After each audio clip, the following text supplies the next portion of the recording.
నమస్కారం అండి. మనం ఇప్పుడు అల్లాడ స్నేహలత గారు రాసిన స్వయంవరం అనే కథను విందామా? హలో మిస్ లలిత, బాగున్నారా? ఆగి తలెత్తి చూసింది లలిత. ఎదురుగా 6 అడుగుల అందగాడు, అదే మనోహరమైన మందహాసం, అవే కాంతులు చిమ్మే కళ్ళు. ఎస్, అతనే, నో డౌట్. 2 సంవత్సరాల క్రితం పెళ్లి చూపుల్లో ఆ మనోహరమైన నవ్వుతోనూ ఆ కాంతులు వెదజల్లే కళ్ళతోనూ తన అంగీకారం సూచించి తనలో ఆశలు రేపి ఆఖరుకి తనకన్నా ఎక్కువ కట్నం ఇస్తున్నవారున్నారని తనని నిరాకరించిన మనోహర్ ఇతనే కదూ? లలిత చివ్వున మొహం తిప్పేసుకుని అడుగు ముందుకు వేసింది. ఒక్క మాట ఆగండి. మీతో నాకు మాటలేమిటి? ఆగకుండానే అంది. ప్లీజ్ నా మాట వినండి. ఆమె వెనుక అతను. అంత కోపం ఎందుకండి? నిజానికి కోపం తెచ్చుకోవాల్సింది నేను. వాట్? మీరా కోపం తెచ్చుకోవాల్సింది? కోపంగా అడిగింది. అవును, ఆనాడు పెళ్లి చూపుల్లో మీ మెరిసే కళ్ళతోనే పెళ్లికి సమ్మతిని తెలియజేసి నాలో ఆశలు చిగురింపజేసి చివరికి నేను నచ్చలేదని నన్ను నిరాకరించింది మీరు. అందుకైనా నాకేం కోపం లేదు. ఏమిటి మీరనేది? మీరు కాదా మాకన్నా ఎక్కువ కట్నం ఇచ్చేవారున్నారని నన్ను వద్దన్నది? అయితే నేను విన్నది నిజమేనన్నమాట.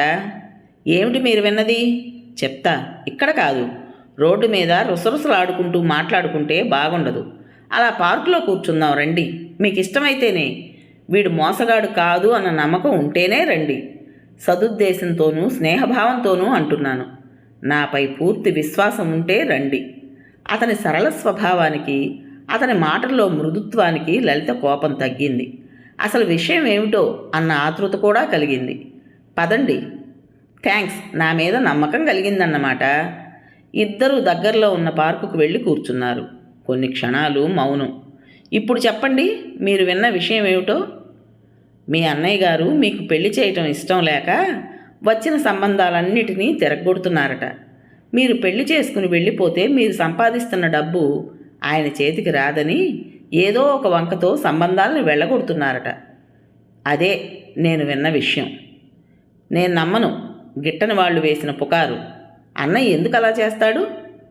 విన్నది చెప్పాను. నమ్మడం నమ్మకపోవడం మీ ఇష్టం. నిజమో కాదో తేల్చుకోవాల్సింది మీరు. నాకు మాత్రం నిజమనే అనిపిస్తుంది.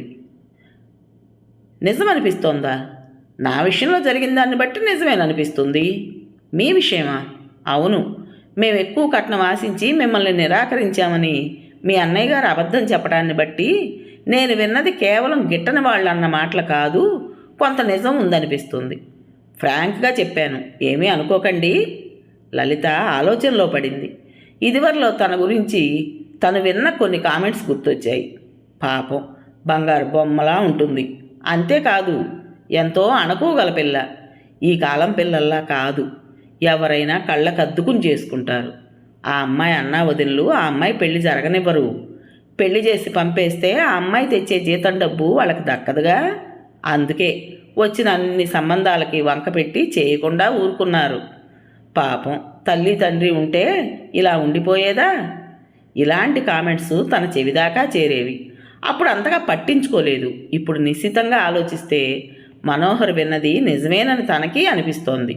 నిజమే, అమ్మా నాన్న ఉంటే తనని ఇలా వదిలేసేవారా? ఈ ఆలోచనతో లలితకి కన్నీళ్ళు వచ్చాయి. అది చూసి మనోహర్ కంగారు పడిపోయాడు. అయ్యయ్యో, బాధపడకండి. మిమ్మల్ని రప్పించి బాధ పెట్టాను, సారీ అన్నాడు. మీరు బాధ పెట్టలేదు. నా పరిస్థితిని తలుచుకుని బాధపడుతున్నాను. వద్దండి, బాధపడి ప్రయోజనం ఉండదు. కాకతాళీయంగా ఇలా మనం కలుసుకోబట్టి మీకు అసలు నిజం తెలియజేసే అవకాశం కలిగింది. అవును, లేకపోతే అన్నయ్య నన్ను ఉద్ధరిస్తాడనే భ్రమలో ఉండేదాన్ని. నా గురించి నేను ఆలోచించుకునే అవసరం, సమయం వచ్చాయి. కొన్ని కుటుంబాల్లో సంప్రదాయపరంగా వచ్చిన చాదస్తాలతోనూ అహంకారంతోనూ ఆడపిల్లలకి వాళ్ళ జీవితాన్ని గురించి ఆలోచించుకునే అవకాశం ఇవ్వరు పెద్దవాళ్ళు. అంతా పెద్దవాళ్లే చూసుకుంటారులే అన్న నమ్మకంతో ఉంటారు చాలామంది ఆడపిల్లలు. అదే కొందరి పాలిట శాపం అవుతుంది. ఏ వ్యక్తికైనా సొంత అభిప్రాయాలు ఉండడం ముఖ్యం. కాలం ముందుకు దూసుకుపోతున్నా కాలానుగుణంగా మన జీవన వేగాన్ని పెంచుకోలేక ఎక్కడ వేసిన గొంగళి అక్కడే అన్నట్టుంటున్నాం. కాలంతో పాటు మన పద్ధతులు మార్చుకోవాలి. నిజమే అనిపించింది లలితకి. తన విషయమే తీసుకుంటే జీవితంలో ఎంత వెనకబడిపోయానా అనిపిస్తుంది. చదువు, సంస్కారం, అందం, సంపాదన అన్నీ ఉండి స్వంత ఆలోచనలు లేకపోవడం వల్లే తనకి ఈ దుస్థితి. అంతా అన్నా వదిల్లే చూసుకుంటారన్న గుడ్డి నమ్మకంతో ఉంది ఇన్నాళ్ళు. ఈనాడు మనోహర్ కలవబట్టి అసలు నిజం బయటపడింది. లేకపోతే తనకు సంబంధాలు చూస్తున్నామని మభ్యపెడుతూ ఏదో సాకుతో కలిసి రావడం లేదని నిరాశ నటిస్తూ తనని ఇంకెన్నాళ్ళు మోసం చేసేవారో అన్నా వదిన్లు. ఏమిటి దీర్ఘాలోచన? మీ మనసుకి షాక్ కలిగించానా? లేదు లేదు, నా మనసుకి ఆలోచించటం నేర్పారు. భలే వారే, ఇక వెళదామా? ఇద్దరూ లేచి పార్కు గేటు బయటకు వచ్చారు. నాదో రిక్వెస్ట్ మనోహర్ అన్నాడు. చెప్పండి. మా ఇల్లు ఇక్కడికి దగ్గరే, రండి, ఒక్క 10 నిమిషాలు కూర్చుని వెళ్ళొచ్చు. ఎలాగూ ఇంతవరకు వచ్చారు కదా. ఏమిటి ఆలోచించుకోవాలా? నవ్వుతూ అడిగాడు. అక్కర్లేదు పదండి. తను నవ్వింది. అవును, మీరిక్కడే ఉంటున్నారా అడిగింది. అవును, విజయవాడ నుండి ట్రాన్స్ఫర్ చేయించుకుని వచ్చేశాను. మనోహర్ ఇంటికి వచ్చాక లాక్ ఓపెన్ చేస్తుంటే అడిగింది లలిత. మీ అమ్మగారు ఇక్కడ లేరా? ఏ ఉందనుకుని వచ్చారా? లేకపోతే వచ్చేవారు కాదా అతను అడిగాడు. ఆహా, అలా అని కాదు, జస్ట్ తెలుసుకుందామని. రండి, లోపలికి వస్తూ అన్నాడు. మీ మదర్ విజయవాడలోనే ఉన్నారా? లలిత ప్రశ్నకి అతని మొహంలో విషాద ఛాయలు అలుముకున్నాయి. మా మదరు 6 నెలల క్రితమే హార్ట్ అటాక్తో చనిపోయింది చెప్పాడు. అయ్యో అలాగా? మరి మీ మిస్సెస్? నేను పెళ్లి చేసుకుంటే కదా మిస్సెస్ ఉండడానికి. మీకు పెళ్ళయిందని తెలిసిందే. అది మీ అన్నయ్య గారు ప్లే చేసిన ట్రిక్ అయి ఉంటుంది. సారీ, అనకూడని మాట మనసులో మాట అనేశాను. అది నా అభిప్రాయం సుమండి. లలితకి అర్థమైపోయింది. అతనికి పెళ్ళి అయిపోయిందని అన్నయ్య చెప్పడం అబద్ధమని. ఎంత నాటకం, ఎంత వంచన! ఇప్పటికైనా తను కళ్ళు తెరుచుకునే సువర్ణావకాశం వచ్చింది. లేకపోతే ఇలా వంచబడుతూ జీవితాంతం సంపాదించే యంత్రంలా అన్న వదిన వాళ్ళ పిల్లలకి చాకిరీ చేస్తూ తన సంపాదన అంతా వాళ్ళకు దారపోస్తూ ఇప్పటిలాగే ఎప్పటికీ ఆర్థిక స్వాతంత్రం లేకుండా తనదంటూ జీవితం లేక మోడులా బ్రతుకు నేర్చాల్సి వచ్చేది. ఏమిటి, మీ అన్నయ్య గారిని అన్నానని హర్ట్ అయ్యారా? లలిత తల అడ్డంగా ఊపింది. మిమ్మల్ని ఆనాడు పెళ్లి చూపుల్లో చూశాక నాకు అమ్మకు బాగా నచ్చారు. అమ్మ చాలా ముచ్చటపడింది. మీ అణకువ, వినయం, విధేయత చూసి ఎంతో పొగిడింది. అంతేకాదు, మీ సంబంధం కుదురుతుందని మేమిద్దరం నమ్మకం, ఆశ పెట్టుకున్నాం. అలా అయింది. ఇద్దరం చాలా షాక్కి గురయ్యాం. నాకు ఇంకే అమ్మాయిని చూడాలనిపించలేదు. నేను కొంత షాక్ నుండి తేరుకున్నాక మళ్ళీ నా పెళ్లి ప్రయత్నాలు చేయాలని అమ్మ ఆశపడింది. ఈలోగానే తనకు మరణం ముంచుకొచ్చింది. ఒంటరిగా మిగిలిపోయాను. ఇంకా విజయవాడలో ఉండాలనిపించక ఇక్కడికి ట్రాన్స్ఫర్ చేయించుకుని వచ్చేశాను. నాన్నగారు నా చిన్నతనంలోనే చనిపోయారు. తల్లి, తండ్రి తనే అయ్యి నన్ను క్రమశిక్షణతో పెంచింది. అటువంటి అమ్మ ఆశ తీరకుండానే వెళ్ళిపోయింది, నన్ను ఏకాకిని చేసి. అతని గొంతులో ఎంతో ఆవేదన. అతని దీన పరిస్థితికి లలితకు కన్నీళ్ళు వచ్చాయి. అది చూసి మనోహర్ మూడు మార్చుకుని నవ్వేస్తూ, వద్దండి, ఎదుటి వాళ్ళ కష్టాలకి బాధలకి మీ కన్నీళ్లు ఖర్చు చేయకండి అన్నాడు. లలిత కనులు తుడుచుకుని అంది, మన కష్టాలకు వచ్చే కన్నీళ్ల కన్నా ఎదుటి వాళ్ళ కష్టాలకి హృదయం స్పందించి వచ్చిన కన్నీళ్లకే విలువ ఎక్కువ. ఎస్, కరెక్ట్, ఆణిముత్యం లాంటి మాట అన్నారు. అతను లోపలికి వెళ్ళి 10 నిమిషాల్లో టీ, బిస్కెట్స్ ట్రేతో వచ్చాడు. తీసుకోండి. వద్దండి, మొహమాట పడింది. పర్వాలేదు, ఇక్కడికి వచ్చాక ఫస్ట్ గెస్ట్ మీరే, నాకు కాదనకండి. స్వయం పాకమా? అవును, బయట తిండి తిని హెల్త్ ప్రాబ్లం తెచ్చుకోవడం ఎందుకని వంట అలవాటు చేసుకున్నాను. గుడ్ హ్యాబిట్, మెచ్చుకుంది. ఈసారి మనం కలుసుకుంటే మీకు లంచ్ అరేంజ్ చేస్తాను. నా పాక ప్రావీణ్యం చూద్దురు గాని నవ్వుతూ అన్నాడు. ఎంత మంచి మనిషి అనిపించింది లలితకి. లలిత, మనం అనుకోని విధంగా ఇలా కలుసుకోబట్టి నిజం తెలిసింది కానీ లేకపోతే మన మనసుల్లో అపార్థాలు శాశ్వతంగా అలాగే ఉండిపోయేవి. అవును, నిజమే. నేను గుర్తొచ్చినప్పుడల్లా కట్నానికి ఆశపడే కక్కుర్తి వెధవ అని తిట్టుకునేవారేమో. పక్కపక్క నవ్వుతూ చెప్పాడు. భలేవారే, మరి మీరేమనుకునేవారో నా గురించి? తను నవ్వేస్తూ అడిగింది. ఏమో, భుజాలు ఎగరేశాడు మనోహర్. నేను చెప్పనా? రంభ ఊర్వశి తలదన్నే రమణీలలామ అని అనుకుంది కాబోలు. నేను నచ్చలేదంది. బోడి అందం ఆవిడ అనుకునేవారు. లలిత మాటలకి మనోహర్కి నవ్వు ఆగని ప్రవాహంలా వచ్చింది. చప్పట్లు కొడుతూ పకపకా నవ్వుతున్న అతన్ని చూసి లలితకి ఎప్పటికీ ఇలా కలిసి నవ్వుతూ బ్రతికే భాగ్యం ఉంటే అనిపించింది. మనోహర్ నవ్వి నవ్వి, అబ్బా ఎంత నవ్వించారండి, ఏమో అనుకున్నాను సుమా, చతుర్లే అన్నాడు. అప్పుడు గుర్తొచ్చింది లలితకి, తనేమిటి చిరకాల పరిచితుడైనట్టు మనోహర్తో అంత చనువుగా మాట్లాడేస్తుంది అనుకుంది. అవును మరి, అతని మృదు మధుర భాషణ, అతిథి సత్కారం తనని అలా మాట్లాడేటట్టు చేశాయేమో. ఇంక వెళ్తానండి. చాలా థ్యాంక్స్. ఎందుకో? మీలాంటి ఉత్తమ వ్యక్తిని కలుసుకున్నందుకు. మీ సంభాషణ నన్ను, నా మనసుని ప్రభావితం చేసినందుకు. మై గాడ్, చాలా పెద్ద మాటలు వాడేస్తున్నారు. పదండి, నేను వచ్చి మిమ్మల్ని ఆటో ఎక్కిస్తాను. లలిత వద్దని వారిస్తున్నా వెళ్ళి ఆటోని పిలిచి ఎక్కించాడు. మళ్ళీ లలిత మనసు నిండా ఆలోచనలు ముసురుకున్నాయి. అన్న నిజస్వరూపం బయటపడింది. అన్నా వదిలిన జిత్తులు తెలిసొచ్చాయి. నా అన్నయ్య దేవుళ్లాంటి వాడు అని ఇన్నాళ్ళు తను భ్రమించిన తన అమాయకత్వం గుర్తించింది. ఇంకా నయం కాదు, ఇప్పుడైనా జాగ్రత్త పడు, అంతరాత్మ హెచ్చరించింది. లలిత ఇంటికి వచ్చేసరికి మోహన్ రావు ముందు హాల్లోనే పేపర్ చదువుకుంటున్నాడు. మామూలుగా అయితే ఎంతసేపు అయిందన్నయ్య ఆఫీస్ నుండి వచ్చి అని పలకరించేది. అలా కాకుండా తల దించుకుని వెళ్ళబోయింది.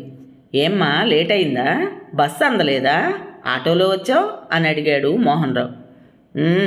అంది ముభావంగా. అలా ఉన్నావే, ఒంట్లో బాగుండలేదా? ఆప్యాయతకేం తక్కువ లేదు, నిరసనగా అనుకుంది. తలనొప్పి. ఆ 4 అక్షరాల సమాధానం చెప్పడానికి కూడా మనస్కరించలేదు లలితకి. అంత ఏహ్యభావం ఏర్పడింది అన్నగారి మీద. అయ్యో అలాగా, మీ వదిన పిల్లల్ని తీసుకుని సినిమాకి వెళ్ళింది, వంట నిన్ను చేయమంది, నువ్వేమో తలనొప్పి అంటున్నావు, నొచ్చుకున్నాడు.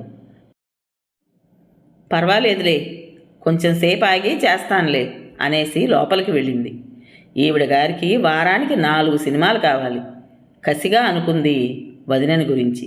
నా సంపాదన కూడా గుంజుకోబట్టే కదా ఈ విలాసాలు ఆడంబరాలు. అన్నయ్య ఒక్కడి సంపాదన వల్ల తీరేవా ఈవిడ గారి సరదాలు? పైగా తాహతుకు మించిన గొంతెమ్మ కోరికలు కూడాను. అలసిపోయి వచ్చింది కదా అని ఒక్కరోజైనా తను ఇంటి దగ్గర ఉన్నప్పుడైనా ఒక కప్పు టీ చేసివ్వలేదు. నాకే అమ్ముంటేనా ఆఫీసు నుండి వచ్చేసరికి ఆదరంగా పలకరించి తనకి కావలసినవి సమకూర్చేది. తల్లిని తలుచుకోగానే లలితకి దుఃఖం ముంచుకొచ్చింది. డ్రెస్ అయినా మార్చుకోకుండా మంచం మీద వాలిపోయింది. అరగంట ఆగకుండా వచ్చిన దుఃఖం తన మనసు భారాన్ని కొంత తగ్గించింది. లేచి వెళ్ళి ఒక గ్లాస్ మంచినీళ్లు తాగి వంట మొదలుపెట్టింది. భోజనాల దగ్గర కూడా అన్న వదిన పిల్లలతో కూడా రోజులాగా సరదాగా స్పెండ్ చేయలేకపోయింది. భోజనం కూడా సరిగా చేయలేకపోయింది. అదేమిటమ్మా సరిగా తినడం లేదు అని అన్నగారు ప్రేమ ఒలకబోస్తే, కడుపు నిండా తినమ్మా, ఆనక వదిన సరిగా తిండి పెట్టలేదని అందరూ నన్నాడి పోసుకుంటారు అని వదినగారు సాగదీసుకుంది. బాగానే తిన్నానులే వదిన, అయినా ఒక్కరోజు సరిగా భోజనం చేయనంత మాత్రాన నీకు నింద రాదులే అంది లలిత. 2-3 రోజులు గడిచినా లలిత మామూలు మనిషి అవ్వలేకపోయింది. ఇంట్లో అందరితోనూ కలవలేకపోయింది. తన గదిలోనే ఉండిపోయి ఆలోచనలతో సతమతమైపోతుంది. తను పుట్టి పెరిగి ఆడి పాడి మసలిన ఇల్లు ఇప్పుడు పరాయిల్లుగా అనిపిస్తుంది. స్వేచ్ఛగా మసలలేకపోతుంది. తనకెవ్వరూ లేరు, ఒంటరిదాన్ని అన్న ఫీలింగ్ కలుగుతుంది. ఆ రోజు ఆఫీస్ నుండి మోహన్ రావు ముందుగానే వచ్చున్నాడు. లలిత ఆఫీస్ నుండి రాగానే, మీ వదిన ఈవేళ కూడా సినిమాకి వెళ్ళిందమ్మా అన్నాడు. అంటే వంట చేయమనేగా అర్థం అనుకుంది. మామూలేగా. నిరసనగా, నిర్లక్ష్యంగా, కొంచెం కోపంగా కూడా అనేసి చకచకా లోపలికి వెళ్ళిపోయింది. మోహన్ రావుకి చెల్లెలి ధోరణి ఆశ్చర్యాన్ని కలిగించింది. ఈ మధ్య చెల్లెల్లో మార్పు కనిపిస్తుంది. ఇదివరకట్లా చనువుగా ఉండడం లేదు, ఎందుకో అనుకున్నాడు. లలిత పని ముగించుకుని స్నానం చేసి తన గదిలోకి వెళ్ళిపోయింది. మోహన్ రావు చెల్లెల దగ్గరకు వచ్చాడు. లలిత, నువ్వు 2-3 రోజుల నుండి మామూలుగా ఉండడం లేదు, ఎప్పుడూ ఏదో ఆలోచిస్తూ ఉండిపోతున్నావేమిటి అడిగాడు. అవునన్నయ్య, నా గురించి, నా జీవితం గురించి ఆలోచించుకోవాల్సిన సమయం, అవసరం వచ్చాయి. నదురు బెదురు లేకుండా మనసులోని మాట చెప్పేసింది. మోహన్ రావు తెల్లబోయాడు చెల్లెలి మాటలకి. నీ మాటలు విచిత్రంగా ఉన్నాయమ్మా ఈవేళ అన్నాడు. సరే కానీ అన్నయ్య, ఒక్క మాట అడుగుతాను, చెప్తావా? అడుగు. 2 సంవత్సరాల క్రితం విజయవాడ సంబంధం వచ్చింది, గుర్తుందా? గుర్తుంది. ఇప్పుడు ఆ సంగతి ఎందుకు? వాళ్ళు కట్నం ఎక్కువ ఆశించారని, అతనికి పెళ్ళి అయిపోయిందని చెప్పావు, గుర్తుందా? అవును, గుర్తుంది. అప్పుడు నువ్వు చెప్పిన మాట నిజమా అబద్ధమా? సూటిగా చెల్లెలు ప్రశ్నించేసరికి మోహన్ రావు కంగు తిన్నాడు. నోట మాట రాలేదు. చెప్పన్నయ్యా, నిన్నింకే ప్రశ్నలు వేయను, కారణాలు అడగను. ఈ ప్రశ్నకు మాత్రం సమాధానం చెప్పు. మోహన్ రావుకి అర్థమైపోయింది. ఎలా తెలిసిందో గాని లలితకి 2 సంవత్సరాల క్రితం తను చేసిన మోసం తెలిసిపోయింది. ఇప్పుడు నిజమేనని ఇంకో అబద్ధం చెప్తే ఇంకా మోసం చేసినట్టు అవుతుందనుకుని, నిజం కాదమ్మా, చాలన్నయ్య, ఇంకేం చెప్పక్కర్లేదు. నాకు అతను నచ్చలేదని కూడా వాళ్ళకి చెప్పించావు. మోహన్ రావు తల దించుకున్నాడు. లలిత మనసు కరిగిపోయింది. అన్న అలా తలదించుకుని అపరాధిలా తన ముందు నిలబడటం చూడలేకపోయింది. స్త్రీ సహజమైన జాలి లలిత మనసును ఆవరించింది. ఇన్నాళ్ళు తనకు అండగా నిలిచిన అన్నయ్య కదా అనిపించింది. వద్దన్నయ్య, బాధపడకు. నువ్వు బాధపడితే నేను మాత్రం చూడగలనా? ఇన్నాళ్ళు నా అన్నయ్య దేవుడు, నా గురించి అంతా తనే చూసుకుంటాడు అనుకుని, నా గురించి నా ఫ్యూచర్ని నేను ఆలోచించుకోలేకపోవటం కూడా నా తప్పే కదా. చెల్లెలు మామూలుగా అన్నా మోహన్ రావుకి ఆ మాటలు సోలాల్లా మనసుకు తగిలాయి. ఇంతలో భార్యా పిల్లలు రావడంతో ఆ టాపిక్ ముగిసింది. ఆ రాత్రి మోహన్ రావు భార్యతో, లలితకి పెళ్లి చేసేయాలనుకుంటున్నాను అని చెప్పాడు. ఆ మాటకి బాంబు పేలినట్టు అదిరిపడింది కమల. ఇంత సడన్గా మీకీ బుద్ధి పుట్టిందే? ఇప్పుడు పెళ్ళంటే మాటలా? డబ్బు కావద్దు అంది. ఎందుకు కావద్దు? కావాలి. మరెక్కడుంది అంత డబ్బు? లేకపోతే ఇంట్లో ఉన్నదంతా ఊడ్చిపెట్టి చెయ్యాలి. అంటే మీ ఉద్దేశం? ఇంకా అర్థం కాలేదా? ఇంట్లో బంగారం, వెండి వగైరా క్యాష్గా మార్చేస్తాను. నేను చచ్చినా ఒప్పుకోను. ఎందుకు ఒప్పుకోవు? నా ఒక్కడి సంపాదనతోనే వచ్చాయా అవన్నీ? లలిత సంపాదన అంతా దిగమింగాం కదా. ఎన్నైనా చెప్పండి, నా నగలు అవి అమ్మడానికి నేను ఒప్పుకోను. నువ్వు ఒప్పుకునేదేమిటి? వాళ్లతో వీళ్లతో పోటీపడి దుబారా చేయించి చేతిలో అవసరానికి సరిపడే డబ్బు లేకుండా చేసావు. అసలు నాది బుద్ధి తక్కువ. నీ వెధవ సలహాలు విని వచ్చిన మంచి సంబంధాలని తిరగొట్టాను. సలహాలు ఇచ్చినప్పుడేమో అవునేవు, నిజమేనేవు అని నా సలహాలు పాటించి ఇప్పుడు వెధవ సలహాలు ఇచ్చానని అంటారే? చెప్పాను కదా నా బుద్ధి తక్కువైందని. మీ చెల్లెలు మీరు నేను వచ్చేటప్పటికి మొహాలు వేళ్లాడేసుకుంటే ఏమోలే అనుకున్నాను. ఇప్పుడు అర్థమవుతుంది. నేను లేకుండా చూసి ఏమేం చాడీలు చెప్పిందో మీ ముద్దుల చెల్లెలు నా మీద. అనవసరంగా దాన్ని అనుమానించకు. మీ అమ్మగారు నాన్నగారు చచ్చి ఈవిడ గారిని నా నెత్తి మీద పెట్టారు. గుదిబండను మెడక తగిలించుకున్నట్టుంది. నోర్ముయ్ అరిచాడు మోహన్ రావు. పక్క గదిలోంచి అంతా వింటూనే ఉంది లలిత. మనసు భారమైంది. తను వీళ్ళకి గుదిబండ? అంత భారమైపోయానా? తను సంపాదించిందంతా అనుభవించి తనకి ఖర్చు పెట్టాలంటే గుదిబండనయ్యానా? ఇంత అన్యాయమా? నన్ను వీళ్ళకి భారంగా వదిలి మీరెందుకు వెళ్ళిపోయారమ్మా నాన్న అనుకుని వెక్కి వెక్కి ఏడ్చింది. పిచ్చిదానా, ఎందుకు అలా కుమిలిపోతావు? నీ మనసుని హరించిన మనోహర్ నీకుండగా నీకెందుకు ఈ బాధ? నీ గురించి ఆలోచించుకోవాల్సిన సమయం వచ్చిందన్నావుగా, ఆలోచించుకో. ఆత్మప్రబోధం. లలిత కళ్ళు తుడుచుకుంది. అవును, ఆలోచించుకోవాలి, నిర్ణయించుకోవాలి. తనని చూశాక ఇంకే అమ్మాయిని చూడటం ఇష్టం లేదని మనోహరే అన్నారు. అంటే అతని మనసులో తనే ఉన్నట్టు కదా. ఆ ఒక్క మాట చాలు తన జీవిత బాటను తను ఎన్నుకోవడానికి. తనే స్వయంగా నిర్ణయించుకుని తన జీవితాన్ని తనే చక్కదిద్దుకోవాలి దృఢంగా నిశ్చయించుకుంది లలిత. మనోహర్ రూపం కళ్ళల్లో మెదిలింది. ఆనాడు తనన్న మాటకి చప్పట్లు కొడుతూ పకపకా నవ్వుతున్న అతని మనోహరమైన రూపం కనుల ముందు సాక్షాత్కరించింది. ఎంత సహృదయుడు, ఎంత సంస్కారవంతుడు. అవకాశం వచ్చినా కూడా మ్యారేజ్ ప్రపోజల్ తన దగ్గర తేలేదు. ఒక్క మాట కూడా పరిమితికి మించి మాట్లాడలేదు. మర్యాద చేసి సగౌరవంగా పంపాడు. ఆడపిల్లను కదా అని సిగ్గుపడి సంకోచిస్తూ కూర్చోకూడదు. ఇంకా తనే చొరవ చేసి ముందడుగు వెయ్యాలి. ఒక విధంగా ఇది స్వయంవరం. తన స్వయంవరం తనే ప్రకటించుకోవాలి. దృఢంగా నిర్ణయించుకుని గుండెని తేలికపరుచుకుంది లలిత. ట్యాక్సీలో నుండి దిగుతున్న లలిత, మనోహర్లని మెడలో పూలదండలతో చూసిన మోహన్ రావు షాక్ తిన్నాడు.